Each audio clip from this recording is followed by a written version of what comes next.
Bonjour tout le monde. Je suis vraiment heureuse de faire ce live qui a été un peu fastidieux dans la mise en place. On va peut-être vous partager ça, mais voilà, aujourd'hui, je suis contente de partager ce moment avec Emmanuel que vous allez découvrir. Et en fait, juste pour vous faire la petite histoire, Emmanuel et moi, on s'est rencontrés dans l'atelier que j'ai mis en place il y a quelques mois maintenant sur la voie du yoga intégral. Et puis, ça fait quelques mois maintenant qu'Emmanuel est avec nous dans le groupe.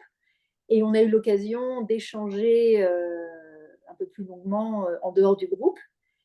Et ce qui m'a marqué, en fait, c'est quand on a commencé à discuter, c'est vraiment la relation qu'il a avec la mère, comment il a tissé cette relation, quelle place elle a. Et puis moi, ça m'a aidé énormément dans ma sadhana, ça m'a apporté beaucoup de réponses.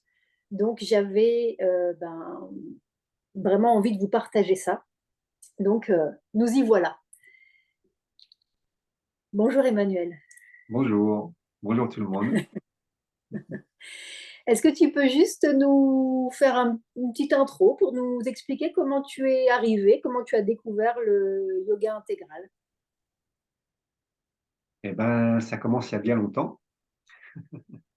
On va dire même tout petit parce que je me suis toujours posé plein de questions dès ma petite enfance sur le monde, la vie, moi, ce que j'y faisais et comment surtout j'allais m'insérer dans ce monde-là.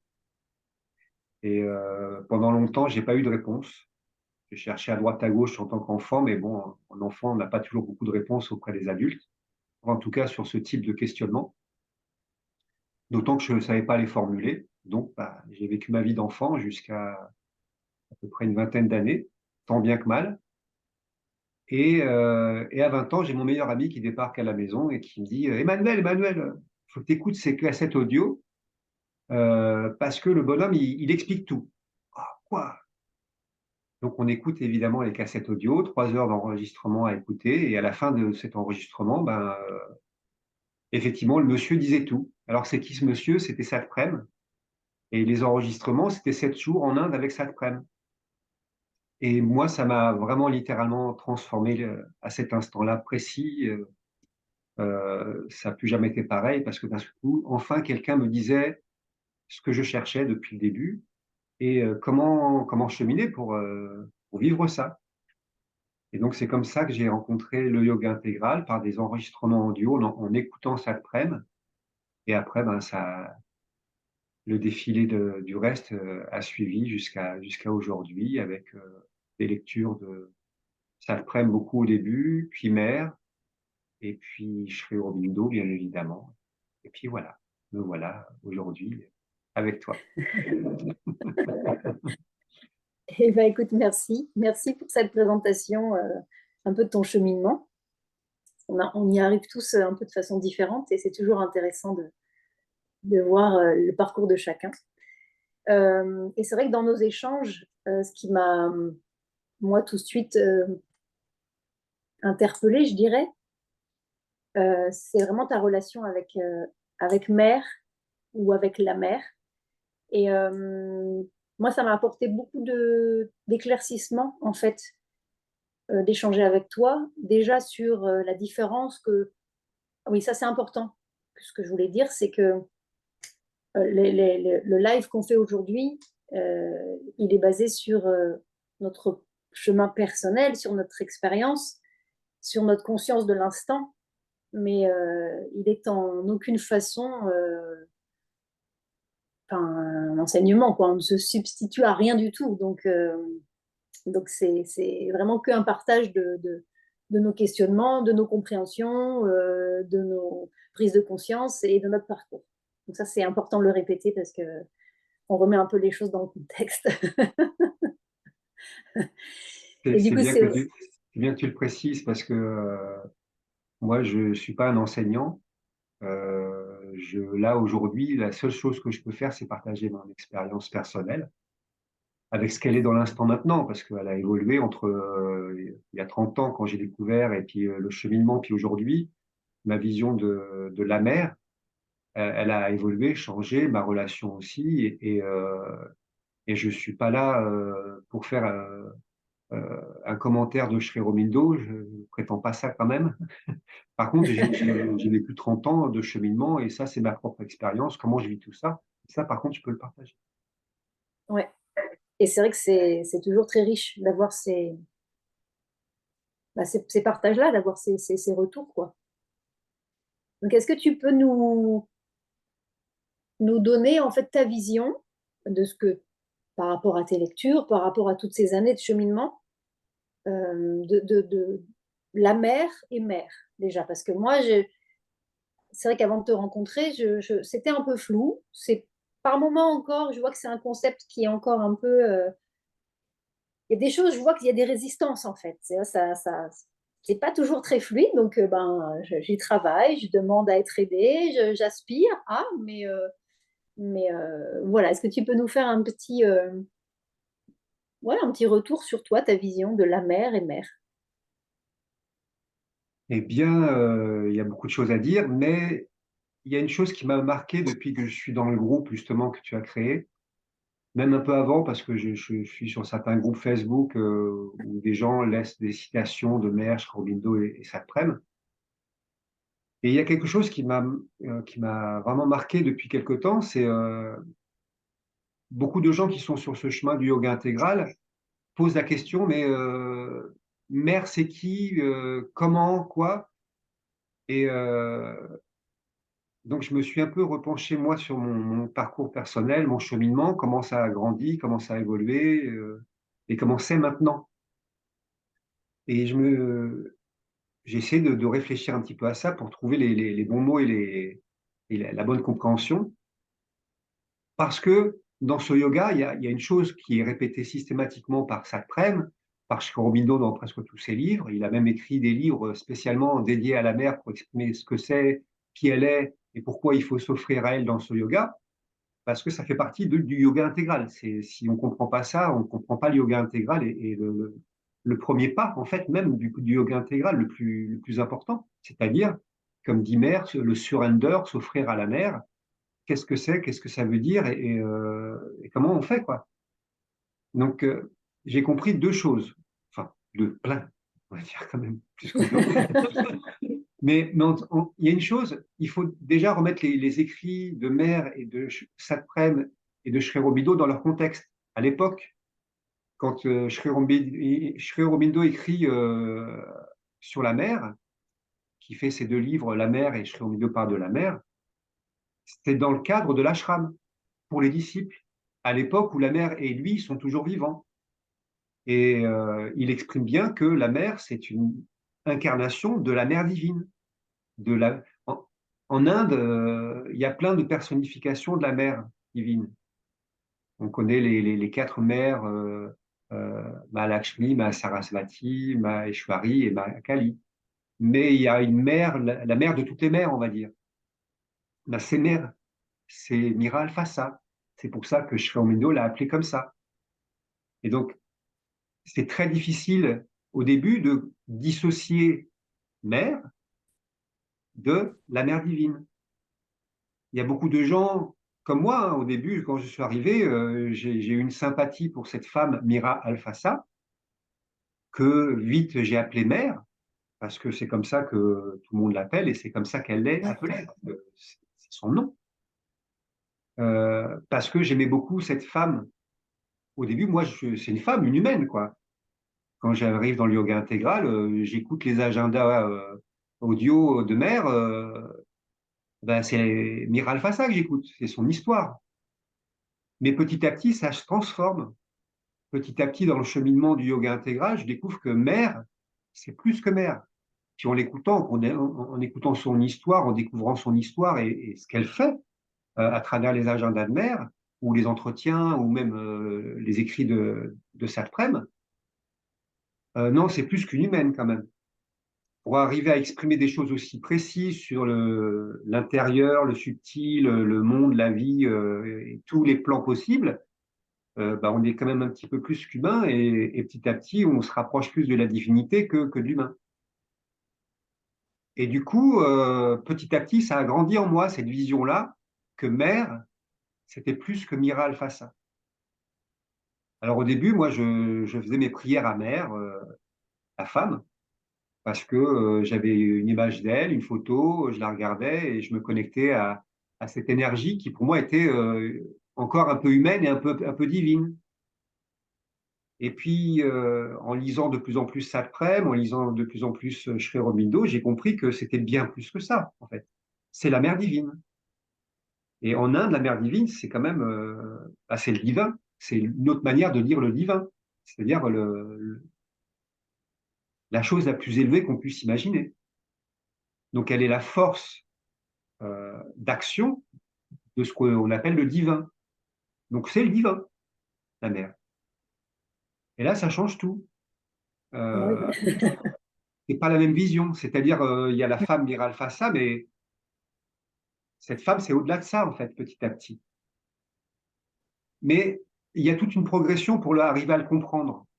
Et la progression, pour moi, j'ai trouvé qu'elle était belle et nécessaire dans le sens où je pars d'une humaine, une femme, et qui petit à petit, par la relation, à l'écouter, à la lire, avoir la sensation qu'à travers ces audios et ces livres, elle m'enseignait, ben, il y a un contact qui s'est créé, une forme de relation en fait intérieure, qui était ma relation avec mère, et qui petit à petit, comme si elle me prenait par la main, m'emmenait dans les hautes sphères pour me dire, bah, tu vois, je suis là dans la matière à cette époque-là, même si je suis plus dans mon corps à l'époque où toi tu es présent.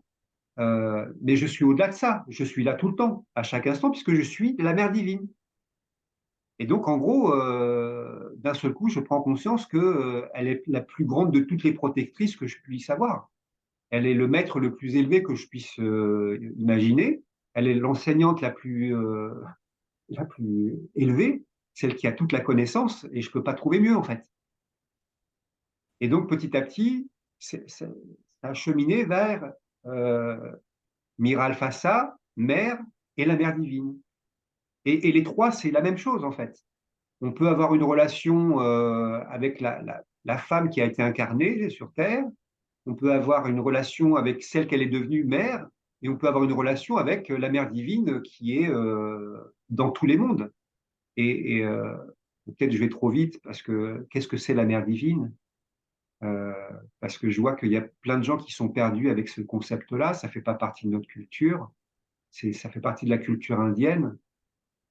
Les gens en Inde savent parfaitement ce que ça veut dire parce qu'elle a plein d'images. Mais nous, au fond, on sait aussi dans notre culture judéo-chrétienne ce que c'est. Parce que dans l'histoire qu'on nous a racontée à l'école, on nous a parlé de Marie, la mère de Jésus.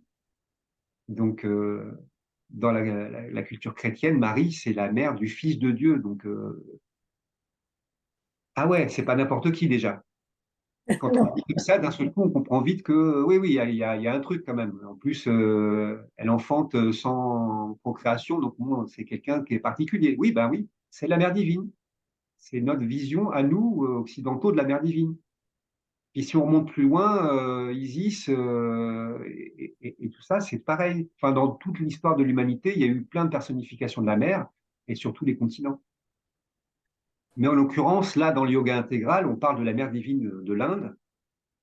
Et qu'est-ce que c'est la mère divine de l'Inde? C'est vraiment l'énergie qui a créé tous les mondes. Et quand je dis tous les mondes, c'est tous les plans, du plus subtil au plus matériel. Et donc, vraiment pour comprendre la chose jusqu'à l'extrême, la mer, elle est dans tout et partout. Qu'on soit dans les hautes sphères du divin, ou dans le mental, ou dans le vital, ou dans la matière, elle est là à chaque parcelle de millimètres de tout ce qui est créé et de tout ce qui bouge, quoi, tout ce qui existe, tout ce qui vit, quoi. Donc voilà, je- à peu près, ça me passionne aussi parce que ça fait partie de ma vie et je pourrais l'expliquer pendant des heures, mais je vais te laisser la parole si tu as d'autres questions à poser. Merci beaucoup pour toutes ces précisions. Tu vois, comme un moment de un peu de silence derrière pour accueillir un peu, tu vois, tout ce que tu viens de dire. Et je sens que, en tout cas, en moi, ça se pose, tu vois, ça se. Ok. Donc, merci pour ça. Et quelque chose qui m'a marqué aussi dans nos échanges, c'est, tu l'as évoqué rapidement, c'est dans la relation, c'est cette soumission, ce don de soi, ce que Sri Aurobindo appelle le surrender. Et je me rappelle plus dans quels écrits, mais c'est vrai qu'ils expliquent qu'en tant occidentaux, c'est un peu compliqué pour nous ce concept-là. Moi, je le vois bien que ça grince un peu, donc ok, mais puis l'ego, il n'est pas content parce que ben, ouais, ben, et moi, j'existe quand, j'existe où, comment je fais.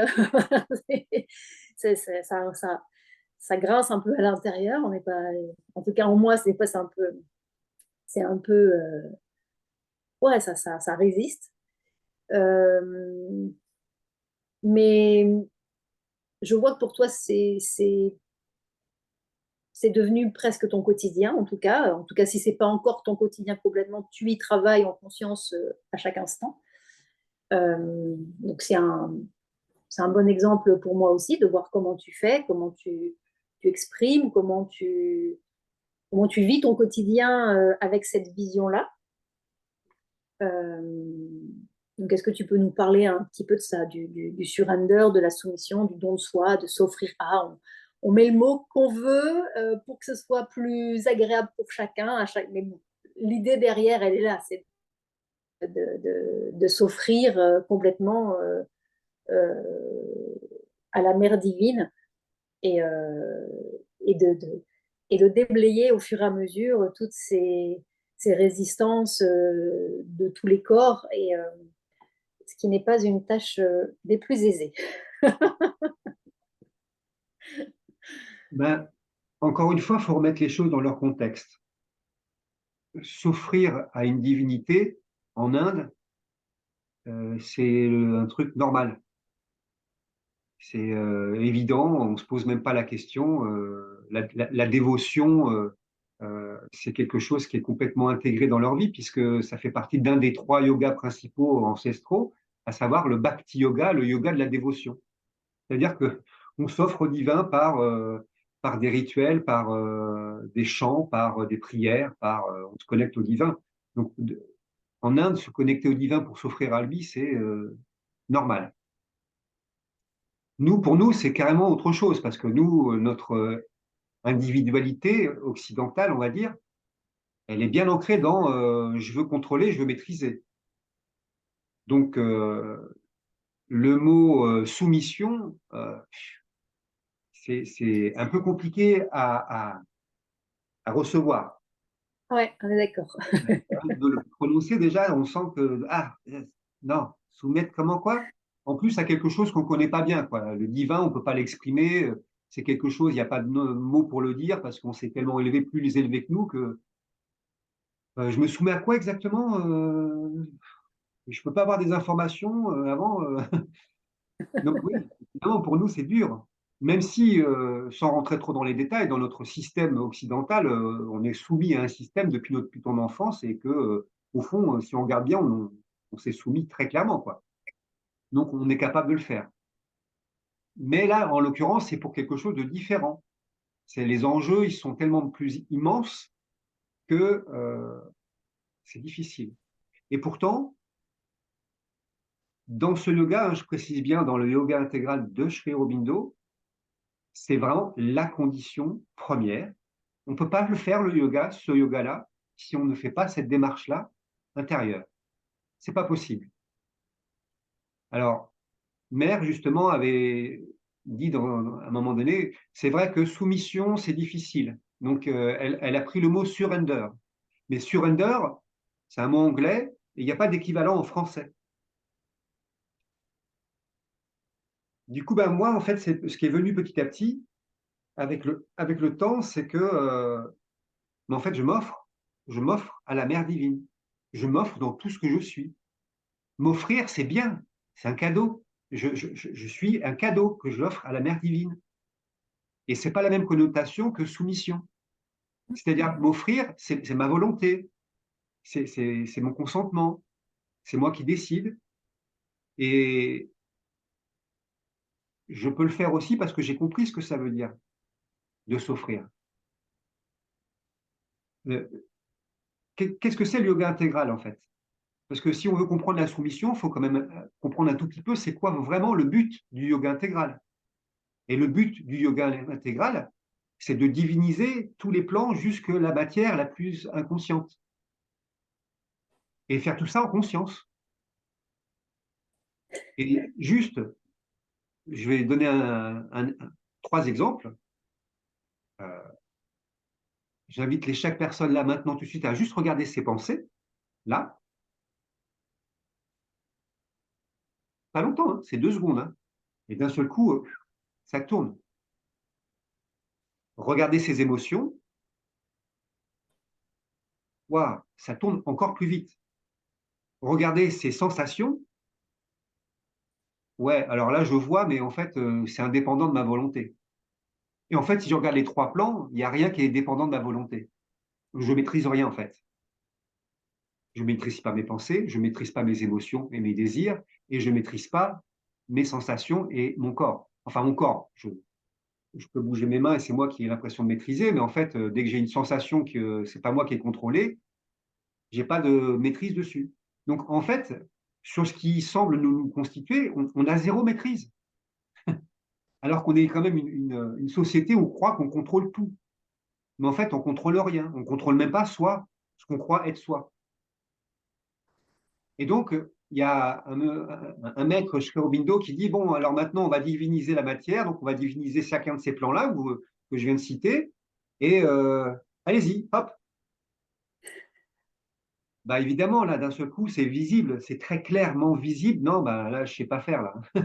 Moi, tout seul, je n'ai pas la connaissance suffisante, alors je vais peut-être me pencher sur les bouquins, je vais mettre quelques pratiques en place, mais en vérité, on va se rendre très, très, très rapidement que tout seul, face à ça, euh, il y a quand même, en Inde, il y a plus de 5 000 ans d'expérimentation et d'expérience pour créer les yogas qu'on connaît. 5 000 ans, voire plus. Donc, c'est pas nous, petits occidentaux, qui sont souvent avec des gros égos, qui disent moi, je vais y arriver. Ben non, en fait, on a besoin d'une aide. Et donc, dans ce yoga-là, l'aide la meilleure qu'on puisse trouver, c'est l'aide de la force active de, de tout ce qui existe. Et cette force-là, c'est la mère divine. Donc, si on s'offre à la mère divine, c'est pour qu'elle prenne le yoga en main et qu'elle elle-même fasse le travail à l'intérieur de nous. Mais du coup, il y a des gens qui disent, oui, mais alors en fait, j'ai rien besoin de faire. J'ai juste à m'offrir à la mer. Ben, j'invite chaque personne à méditer juste sur ce que ça veut dire de s'offrir à la mer. Parce que du coup, d'un seul coup, c'est une action monumentale. Ouais. S'offrir à la mer, ça veut dire quoi exactement? Ça veut dire que quand j'ai une pensée perturbatrice qui m'amène du désordre, ben ça, je vais l'offrir à la mer. Donc, si on se penche juste 2 secondes sur ce que ça veut dire ça, et qu'on regarde sa propre vie, on sait que c'est à chaque seconde. Ouais. Tant qu'on maîtrise rien et qu'on n'a pas fait un peu de silence dans son mental, ben en fait, ça n'arrête pas, c'est incessant. Et puis quand bien même on arrive à peu près dans le mental à le faire, on voit qu'on descend dans les émotions et dans les désirs. Ah oui, c'est-à-dire ce que Sri Aurobindo appelle le vital. Et là, waouh, ça devient encore plus compliqué. Et si on continue un peu plus bas jusque dans le corps, alors là, on maîtrise absolument plus rien. Donc, se donner à la mer, c'est cette émotion perturbatrice, ce désir, ce schéma qui vient perturber, qui va enclencher tout un déroulé, ben ça veut dire s'offrir à la mer. Mais donc ça veut dire quoi? Ça veut dire qu'il faut les voir, ces choses-là. Parce qu'au tout début, on ne les voit pas, on les subit juste. C'est-à-dire quand on les voit, ils sont déjà là bien installés, avec tous les schémas et les déroulés, la peur qui balance tout ce qu'il y a comme déroulé derrière, le désir de tel truc, ou l'émotion perturbatrice ou la pensée. Enfin, une fois qu'on les voit, en général, elles sont bien installées avec tout le package, c'est-à-dire le Ça. désordre. Et Mhm. on est embarqué vers quelque chose qu'on ne veut pas aller, hein. On n'est pas bien, c'est pas agréable. Et ben c'est ça, en fait, s'offrir à la mer.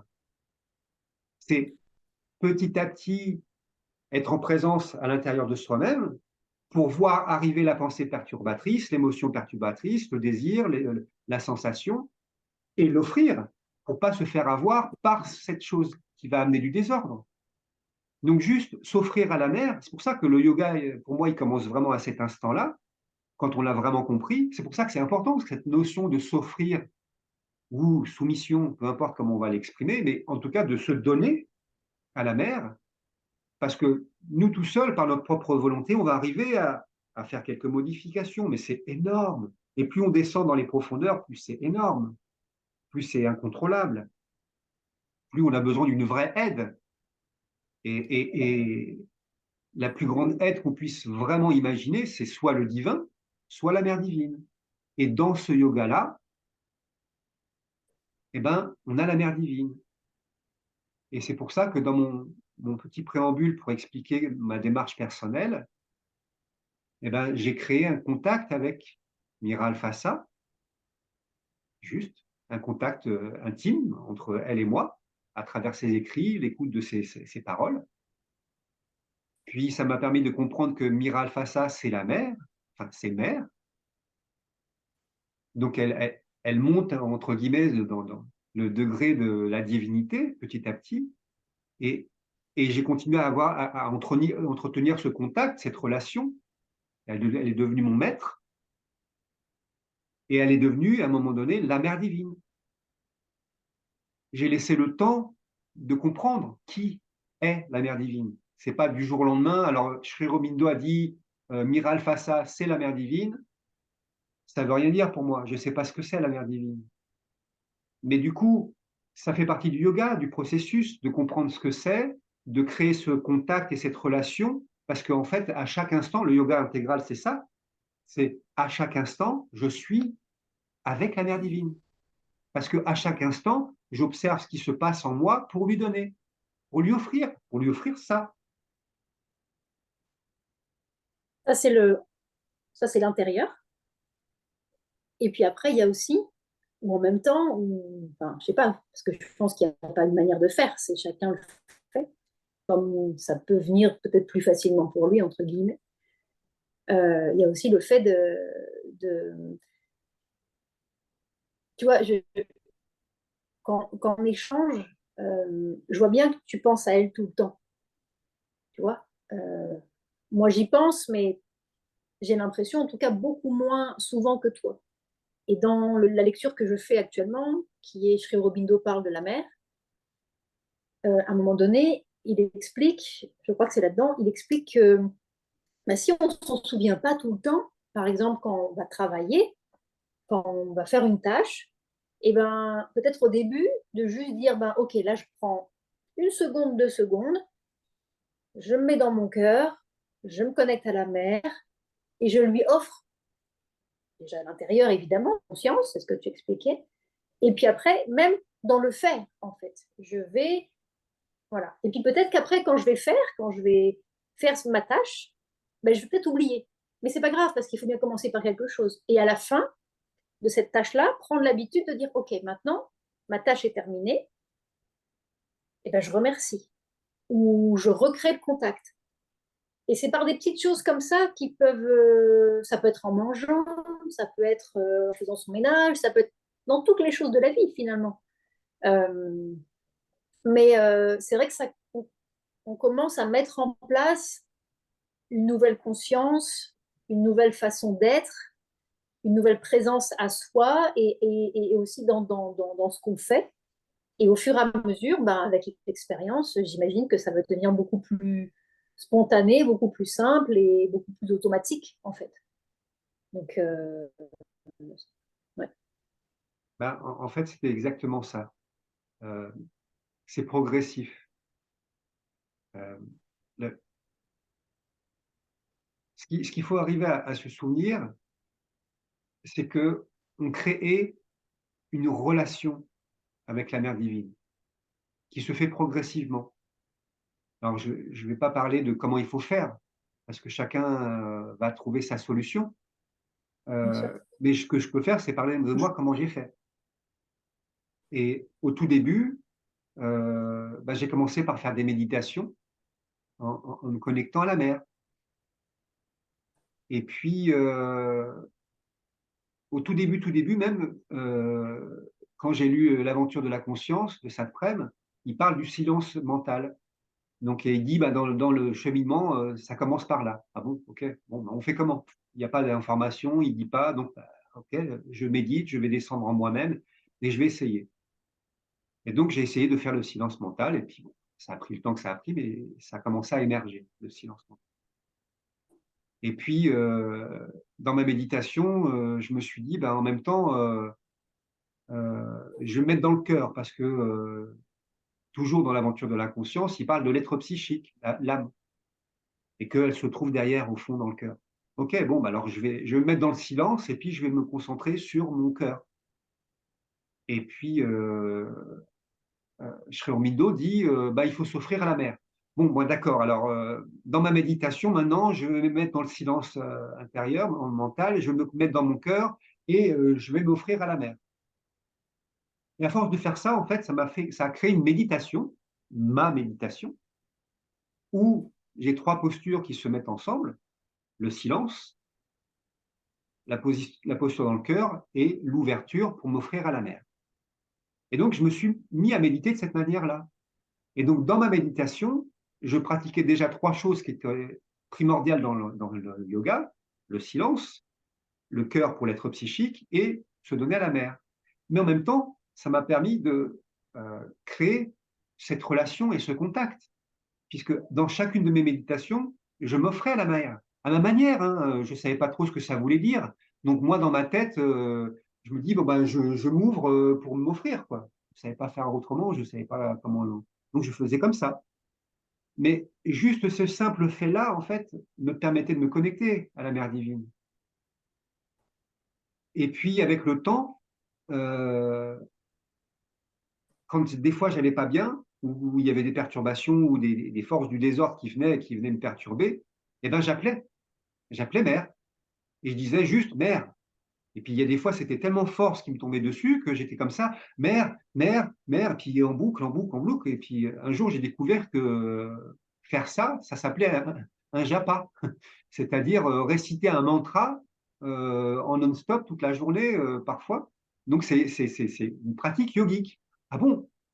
En fait, moi, quand je dis mère, mère, mère, je suis en train de faire un mantra en forme de japa. Ah ouais. Ah ben, en fait, mère, le mot mère peut devenir un mantra. Ah oui. Et donc, avec le temps, juste prononcer ce mot intérieurement, eh ben, je me connecte instantanément à la mère divine. Mais en une fraction de seconde, c'est juste la prononciation du mot me connecte à elle.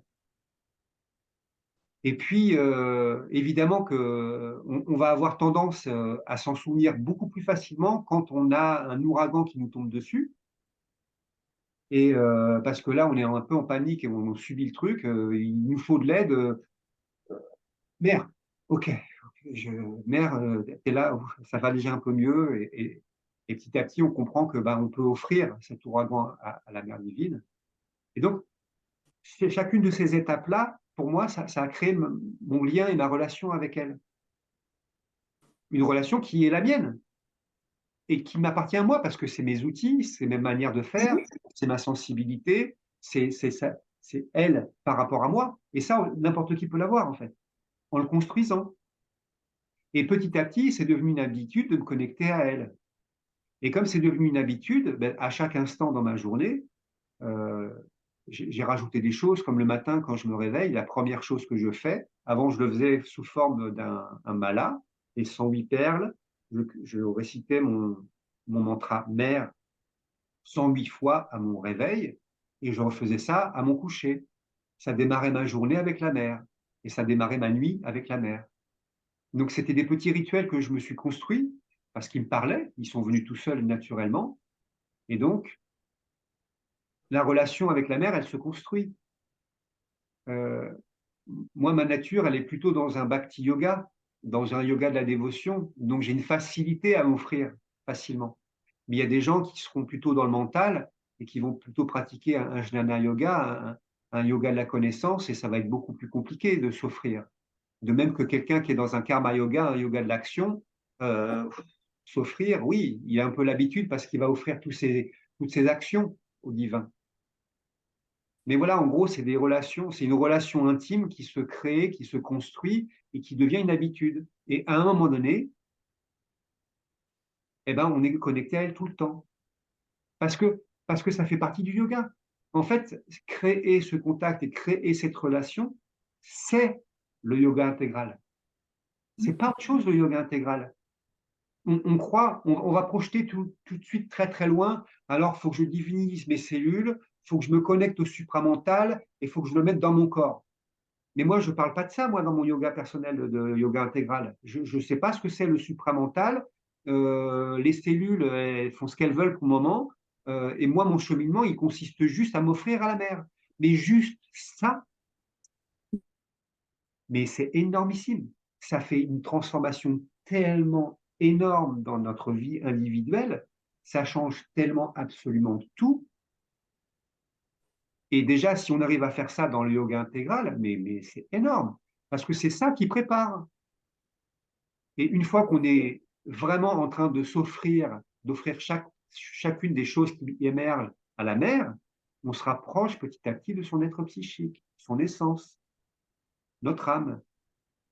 Et quand l'être psychique émerge vraiment au premier plan, ça veut dire on s'est vraiment offert à la mer. Et donc, si on est offert à la mer et que notre être psychique est là, mais en fait, là, le yoga, il se fait tout seul. Il n'y a plus besoin de se poser de questions. Mais juste s'offrir à la mer, c'est tout un cheminement. C'est tout un cheminement dans le yoga et c'est le yoga. Oui, et puis avec tout ce que ça implique, et là je parle vraiment pour moi, euh, de moments de résistance, de moments de confusion, de moments même physiquement d'instabilité, parce que ben, à l'intérieur, ça résiste en fait. Ça résiste parce qu'il y a de l'incompréhension, parce que la nature inférieure ne veut pas être purifiée, transformée, etc. Et c'est ce que je disais au tout début du live. Euh, on avait initialement prévu de faire ce live il y a 10 jours. Et puis, il y a eu des contretemps, des contretemps extérieurs, des contretemps intérieurs. Moi, il y a eu beaucoup de résistance, il y a eu voilà. Et au bout d'un moment, ce matin, je me suis dit stop, j'arrête. En fait, c'est fini. C'est maintenant. C'est si c'est ok avec Emmanuel, ça sera aujourd'hui et on va prendre le temps de le faire. Même on a fait des essais, la technique buguait, là ça ne peut plus. Enfin voilà. Mais c'est drôle en fait, ça devient drôle de voir tout ça parce que ben et ça je l'apprends aussi grâce à toi, c'est que ben ça fait partie de je m'offre à la mère divine. Je ne suis pas en train de mettre en place ma volonté. Elle dit, OK, vous voulez faire un live, très bien, mais avant, il y a peut-être des choses à aller voir, à, à mettre en lumière, à mettre en conscience, peut-être une volonté ou quelque chose à faire émerger un petit peu plus, une posture intérieure à changer. Enfin, il y a plein de petites choses qu'on avait, enfin, là, encore je parle pour moi, que je n'avais pas du tout imaginé. et, et ça aussi, c'est intéressant de le voir comme ça, je trouve. Oui, complètement. En fait, quand je dis tout à l'heure que c'est une transformation de toute notre conception de la vie et de nous-mêmes, c'est que d'un seul coup, alors je vais parler comme je parle moi toujours et à ma manière, c'est comme si la mer, elle nous envoyait des messages en permanence. C'est-à-dire, moi j'appelle ça des événements de vie qu'on n'a pas prévus. Nous, occidentaux, on a une manière de fonctionner, c'est qu'on organise tout parce qu'on veut maîtriser tout et contrôler tout. Donc, on organise notre journée et il faut que se passe comme ça. La mère, elle fonctionne pas comme ça du tout. La mère, elle envoie un événement de vie qui peut être un coup de téléphone, une vidéo, une affiche publicitaire, le facteur, mais n'importe quoi, un événement de vie, une pensée, une émotion, une sensation. Et elle envoie le truc, et puis si plus on est à l'écoute de la mère et de soi-même, plus on les voit, ces événements de vie. Ah tiens, j'ai prévu ça, j'ai organisé ça, puis là, il y a un pavé qui tombe, qui dit, ben, comme si c'était un gros doigt qui disait par là. Et nous, au début, en tant qu'Occidentaux, on va dire, ben non, moi, j'ai ma journée, elle est organisée, prévue, j'ai ça à faire.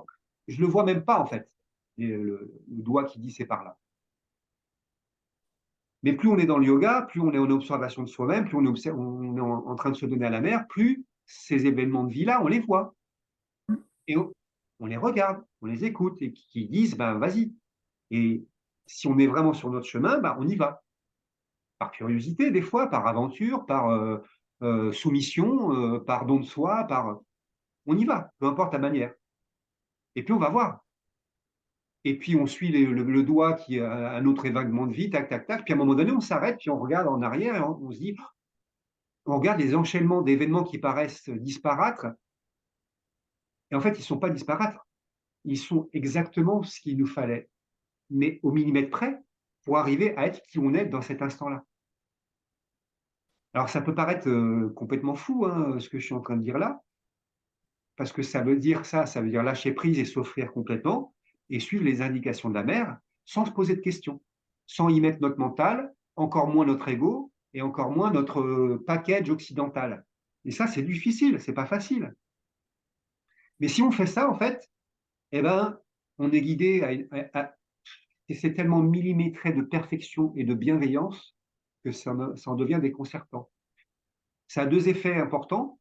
Notre foi, ben, elle grandit parce qu'on a nos Ouais. expériences de vie qui nous confirment que ben, on est sur notre chemin vers la mer, à se donner à elle, et qu'elle vient vers nous. Et puis, ben, l'autre effet, c'est que ça renforce notre relation avec la mer et notre confiance dans la mer. Et petit à petit, ben, on n'organise plus rien, on prévoit plus rien. Des petites choses, hein, parce que voilà, c'est pas des événements de vie en permanence énormes, mais tous les jours, à chaque instant, on a des petits messages. Et les petits messages, c'est la petite pensée de désordre qui vient nous perturber et nous dire alors, je vais t'emmener de mon côté, je vais bien t'écraser et tu ne pourras plus faire ta sadhana, ton chemin spirituel. Et ben, si je m'offre à la mer, euh, et ben en fait, cette pensée, je vais voir que c'est un schéma. C'est la nature à un endroit en moi qui n'est pas divinisé. En fait, je vais la diviniser par juste la regarder et l'offrir à la mer. Donc, s'offrir à la mer, c'est pas rien en fait. C'est pas juste un concept mental ou philosophique. C'est une action.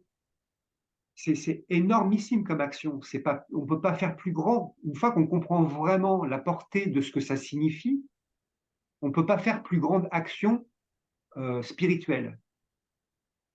Et réellement, hein, c'est pour ça qu'il a écrit des livres sur ça, Ashra Aurobindo. C'est pour ça que Satprem n'a pas cessé de le répéter dans tous ses bouquins. C'est s'offrir à la mer, c'est le yoga intégral. Je vais rappeler juste une petite phrase de Sri Aurobindo que j'aime bien rappeler parce que quand on la regarde et qu'on la médite, on se dit est-ce que j'y vais, est-ce que j'y vais pas. Euh, il dit à un moment donné, euh, notre yoga, il commence là où se terminent les autres. Comment? Parce que, soyons clairs, il y a des gens qui passent une vie sur un yoga pour arriver à l'ultime ouverture au nirvana. Et bah, lui, il dit en fait, son yoga, il commence quand les autres se terminent. Donc, sinon, on n'est pas un petit peu aidé par quelque chose qui est bien plus grand que nous, ben, ça peut être long. De toute Ça peut base, être très long. long. Et ça peut être plus long que long. Ouais. Donc, autant trouver l'astuce ultime qui consiste à s'offrir à la mer, à faire le surrender complet de tout ce qu'on est à la mer. Et, et, et, et quelque chose qui me semble important, c'est dans tous les domaines de la vie. C'est-à-dire, c'est pas juste dans ma pratique spirituelle, je m'offre. C'est dans mes relations, dans le travail, dans mon rapport à l'argent, dans, dans ma manière de manger, dans le rapport à mon corps, dans tout, en fait. Et effectivement, là, ça rajoute encore un truc. On se dit, waouh, ok, bon. Et Mais c'est ça qui est juste passionnant, c'est que du coup, ben, on se rend compte euh, de tout ce qu'il y a à défaire, de, de concepts, d'ego, de peurs, de croyances, de schémas, euh, pour être de plus en plus ouvert, purifié et pouvoir l'accueillir de plus en plus intégralement, quoi. c'est ça. C'est ça, et tu as dit quelque chose d'important au tout début, c'est pas faire ça que dans notre pratique spirituelle. C'est vrai que j'oublie trop souvent en fait que au début, on dissocie notre vie et notre pratique spirituelle, alors qu'en fait, notre vie, il y a une autre Et phrase de Sri Aurobindo qui dit le yoga intégral, en fait, c'est la vie est le yoga. C'est l'expérience du yoga intégral se fait dans la vie du quotidien, dans des toutes petites choses. Et très souvent, on a l'impression que, on va avoir des grandes réalisations et que ça se fait dans des grands trucs, alors qu'en fait, plus on avance dans le yoga intégral, plus c'est sur des mini petites choses. Comment je fais la vaisselle, comment je me lave les dents, comment je vais ouvrir la porte, comment je vais aller dévaler dans la rue, faire mes courses. En fait, parce que c'est une posture intérieure. bien sûr. Et cette posture intérieure, à un moment donné, on vit toute notre vie de cette posture intérieure. Et en tant qu'occidentaux, c'est super difficile parce que toute la culture occidentale, et maintenant on va dire presque mondiale, c'est une culture de s'extérioriser en permanence. Toute la vie moderne est une extériorisation permanente de nous, en fait. Et sans rentrer trop dans les détails, c'est une évidence que cette vie-là ne peut faire que en sorte qu'on s'extériorise. Surtout, t'intériorise pas. Parce que si tu t'intériorises, tu deviens un peu plus proche de ton essence. Si tu deviens plus proche de ton essence, tu regardes cette vie-là en disant, mais en fait, non, je ne peux pas vivre cette vie-là. Donc, évidemment que tout le système comme tel qu'il est construit va faire en sorte de t'extérioriser à chaque instant de ta vie. Tout le temps. Et le yoga, c'est l'inverse. Le yoga intégral, encore plus. Le yoga intégral, c'est je m'intériorise à chaque instant de ma vie. Et arrivé à un moment donné, eh ben, c'est dans les moments de veille et d'éveil, enfin que je suis réveillé, mais aussi quand je dors. Et donc, il y a pas une seule seconde de toute notre vie où on n'est pas dans la conscience intériorisée. Donc ça, c'est l'ultime quand on est vraiment totalement connecté au divin. Mais oui, oui, effectivement, il n'y a pas de dissociation. C'est chaque instant. Et effectivement, ça met d'un seul coup une dimension qui est... alors, soit ça fait peur, et on part en courant. Et tant mieux quelque part, parce que ça veut dire que c'est pas pour nous ce yoga, parce que c'est pas un petit yoga, hein, c'est quand même énorme le chemin qu'il y a à faire. Le but de ce yoga, c'est pas le bien-être et c'est pas le nirvana. C'est pas s'extraire du corps, de la vie et du mental pour aller atteindre quelque chose qui est le divin. C'est le divin, mais ailleurs, où je vais me perdre dans lui et j'oublie toute la vie terrestre. C'est pas le but de ce yoga. C'est l'inverse, ce yoga. Ce yoga, c'est je vais descendre jusque dans la matière, c'est-à-dire là où la plupart des enseignants et enseignements spirituels, ils te disent non, non, mais là, n'y va pas, quoi. Ou utilise-le pour faire des postures pour te barrer tout là-haut, quoi. Mais dans le yoga intégral, on te dit l'inverse. On te dit, ben, tu vas descendre chaque couche de cette nature qui paraît être chaotique pour la diviniser en conscience, avec en plus la mère divine qui va venir avec toi et tout ça. C'est beaucoup, quoi. Donc, s'il n'y a pas vraiment un appel qui vibre fort et qu'il y a un truc qui te dit non, non, oh là là, moi je m'en vais, moi je cherche juste le bien-être, hein, bon, bah, faut pas aller par là. Ça, c'est sûr. Parce que ouais, c'est fort. Ça demande vraiment de s'offrir dans notre totalité. Et c'est pas rien. Et c'est pas rien. Grand travail. C'est clair. Mais grand travail qui, c'est important de le dire, qui amène justement un bien-être qui est 1000 fois plus grand que le bien-être de percher tout là-haut et d'oublier tout le reste. Le bien-être d'être avec la Mère divine à chaque instant, se connecter avec elle, c'est un sourire qui apparaît immédiatement et une joie d'être connecté à elle. C'est la plus grande de toutes les protections qu'on puisse imaginer. Il n'y a pas d'intermédiaire entre moi et le plus grand. Il y a pas de connexion à des anges ou à des êtres de lumière ou je ne sais quoi. Non, on va tout de suite au plus élevé qu'on puisse C'est- imaginer.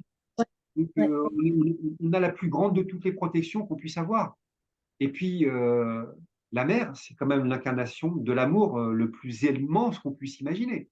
On aime et on est aimé par la chose la plus, qui incarne l'amour. Je ne sais même pas comment l'exprimer tellement c'est l'amour, quoi. Donc, et puis en plus, ce qui est quand même non négligeable, c'est que plus on avance sur ce chemin-là, plus on se connecte à son âme, à son être psychique, comme dit Sri Aurobindo. Et ça veut dire quoi ça? C'est-à-dire que les gens, quand on dit il faut se soumettre ou se donner, ils ont l'impression qu'ils vont se perdre. Oui, mais moi, dans l'histoire, en fait, je ne serai plus rien, quoi, en fait. Mais non, c'est pas ça. C'est toutes ces pensées, tous ces désirs, toutes ces émotions, toutes ces sensations que tu subis habituellement, qui au fond, ça, c'est pas toi. Ça, c'est pas moi, en fait. Parce que je les subis, je les maîtrise pas. Mais tout ça, ça disparaît. Ça s'en va.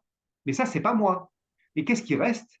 Ben, il reste mon essence. C'est-à-dire ce qui est ouais, réel en moi, ma vraie personnalité, ma vraie couleur, ma vraie énergie, ce pourquoi je suis venu ici, ce que je dois rayonner, l'action précise que je dois entreprendre dans cette incarnation. Mais est-ce qu'il y a plus important que ça? non, Parce qu'on entend souvent parler d'une mission de vie. Pour moi, il n'y a qu'une seule et unique mission de vie, c'est être mon être psychique, être mon âme. Parce que si je suis mon essence, ouais. bah, je rayonne qui je dois être réellement. Et donc, Ah, j'ai ça, rien dans l'histoire. J'ai mm, mm. gagné le plus important de tout ce que je peux gagner. Et en plus, ça veut dire quoi? Si j'ai trouvé mon être psychique, ou enfin, en tout cas, s'il émerge au premier plan, ça veut dire que je me suis offert complètement à la mer. Et je gagne cette connexion avec la mer divine en plus. Alors, en fait, je gagne la connexion avec l'être le plus immensément grand qu'on puisse imaginer et je me connecte à la personne la plus vraie que je suis. Bah, en fait, je ne peux pas gagner mieux. ça, Si ça il est demande, de parler de gagner ou perdre, hein, tu vois, on n'est pas vraiment dans oui, cette en vérité. Hein. Mais non, non, mais, et bien on évidemment. veut rassurer une partie de la personne qui dit ouais, mais je vais perdre tout. Non, en fait, si tu crois que tu perds tout, en fait, non. Tu gagnes le plus immense que tu peux gagner. C'est ça. Mais ça demande effectivement à traverser. Moi, c'est comme ça que je le vois, que tu vois, à traverser euh, tous ces, tous ces remous, en fait, toutes ces peurs, tous ces doutes, tout ce qui va venir nous assaillir pour nous dire non, non, non, non, attends, fais demi-tour, fais autre chose, éparpille-toi, arrête. Voilà. Et du coup, c'est pour ça que bah, tout le temps, revenir, revenir, revenir, revenir, rester concentré. Je pense que c'est pour ça aussi que Sri Aurobindo parle autant. Sri Aurobindo, Mère et Saprem parle autant de la concentration, l'importance d'être présent à soi, d'être concentré, d'être conscient. Euh, Parce que bah, ça demande à traverser tout ça et encore une fois, c'est pas la petite chose, quoi. Là, c'est vraiment un chemin de vie, c'est ce que je te disais au tout début de ma petite présentation personnelle, comment j'ai rencontré ce chemin-là. Il y a une cassette audio de Satprem qui m'a mais absolument transformé ma vie. Et quand je dis transformer ma vie, c'est que c'est devenu mon chemin de vie. Ça, Et c'est Et c'est là où tu sais que tu es vraiment sur ton chemin, c'est quand tu te dis, OK, en fait, je vais me consacrer à ça parce que j'ai trouvé ce que j'ai à faire là, en fait.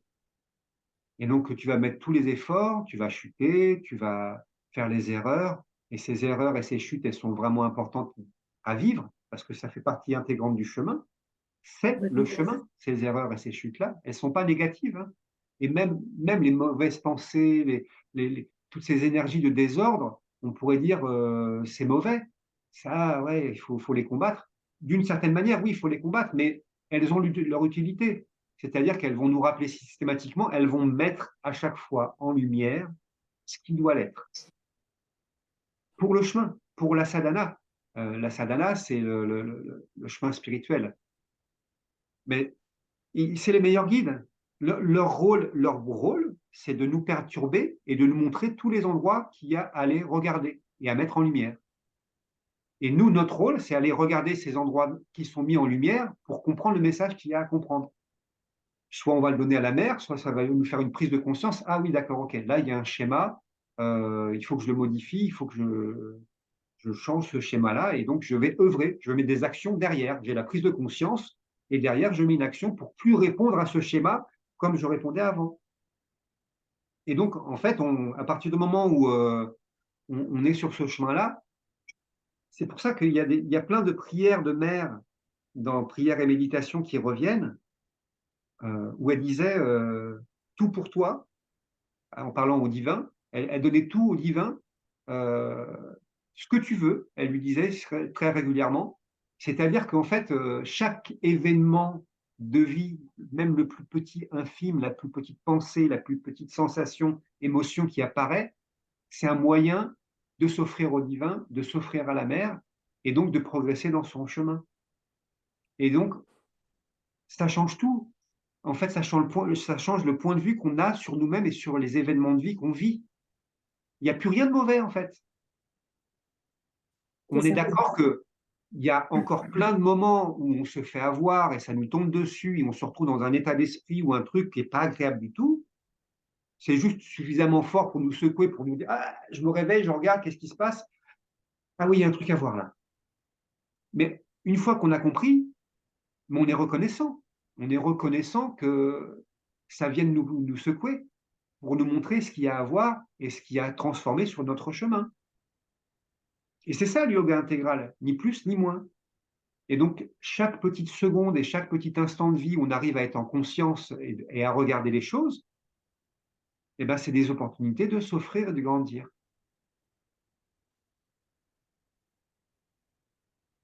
Ouais, c'est chouette, hein. Ah ouais, c'est tellement beau en fait comme parcours. Vraiment. C'est une fois qu'on est engagé là-dessus, des moments où ça brasse, mais comme tu dis, à aller voir quelque chose, à aller transformer quelque chose, à aller le mettre en conscience. Et du coup, ben, ok, ben, j'avance, je continue. Parce que je sais que derrière, il y a encore tellement de belles choses à découvrir, à ressentir et à prendre conscience que ben, moi, je trouve ça vraiment exaltant, quoi. C'est tout à fait ça. Et on pourrait en parler des heures, hein. Puis tu vois bien que moi, c'est quelque chose qui m'anime vraiment. Et c'est pas de la passion, parce que c'est pas tout à fait le terme dans ce yoga, mais ça m'anime à chaque instant. Et cette connexion, elle est vraiment tellement importante pour moi. C'est ma vie, en fait. Et c'est pour ça que cette vidéo elle me paraissait importante, parce que si les gens qui rentrent sur ce chemin du yoga intégral arrivent à comprendre que c'est beau, que c'est par là qu'on y entre, que ça vaut le coup, qu'il n'y a pas de peur à avoir, bien évidemment qu'il faut garder son discernement. On ne s'offre pas Ah oui, n'importe comment, on ne s'offre pas à n'importe quoi. on est d'accord. C'est pour ça que je dis qu'il est important de créer cette relation et ce contact avec Mira Alfassa, mère, la mère divine. Parce que c'est elle qui nous emmène progressivement à la mère divine, à ce qu'il y a de plus grand. c'est une relation qui se crée dans le temps, mais c'est une belle relation à créer. Ça, il y a tellement d'instants de vie où c'est difficile à vivre. On a l'impression de subir vraiment. Il y a parfois des moments où on se sent étouffé, où on se sent emprisonné dans des moments de vie où c'est vraiment désagréable. Et avoir juste ça, il n'y a pas besoin de mille choses en fait, hein. Juste avoir cette connexion à la mère divine, ça aide sur absolument tout le chemin. Mm. Et donc, comme tu disais, oui, c'était important de faire cette vidéo parce que moi, je peux pas commenter Sri Aurobindo, la mer, c'est des êtres divins. Je suis juste Emmanuel, moi, avec mon cheminement personnel. Certes, ça fait des années que je chemine, mais j'ai fait beaucoup d'erreurs, j'ai chuté souvent. euh, mais en tout cas, ça, je sais que je peux le partager. Je sais que c'est important dans ce yoga-là. Et je sais que on a chacun notre manière d'y arriver et de le vivre. Mais si on peut vraiment comprendre ça, ça évitera beaucoup, beaucoup de chemins, d'erreurs, de chutes, d'incompréhension, de cris de au secours, à pas trop savoir à qui l'offrir.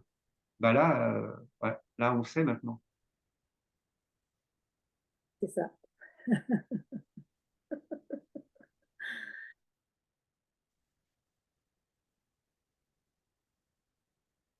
Moi, j'aime bien ce que tu viens de dire euh, pour peut-être terminer cette vidéo, si ça te va. Moi, je sens que c'est bien là, c'est posé.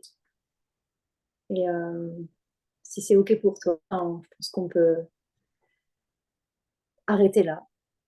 Parce qu'il y a déjà beaucoup de choses qui ont été dites et avec beaucoup de clés. Et voilà, donc je pense qu'on est bien là. Oui, je pense on est même très bien. Et puis, s'il y a plein de questions qui viennent derrière cette vidéo, ça ne nous empêchera pas d'en faire une autre, éventuellement, si c'est Tout à nécessaire. fait, tout à fait. Mais là, moi, je sens que j'ai plus grand-chose à dire maintenant tout de suite. Ouais, et ben voilà, c'est pareil. Là, Donc je te écoute, un grand, et ben écoute, avec grande joie. Et puis un grand merci à toi aussi d'avoir accepté ce moment de partage. Et merci à tout le monde qui nous écoute. Et si vous avez des questions, bah, n'hésitez pas à les mettre en commentaire. Parce que bah, c'est peut-être une première vidéo et il y en aura peut-être d'autres, je ne sais pas. On fait le premier pas sur le chemin et puis on verra bien ce qu'il y a derrière. Donc voilà, un grand merci à toi, un grand merci à tout le monde pour l'écoute et puis à bientôt.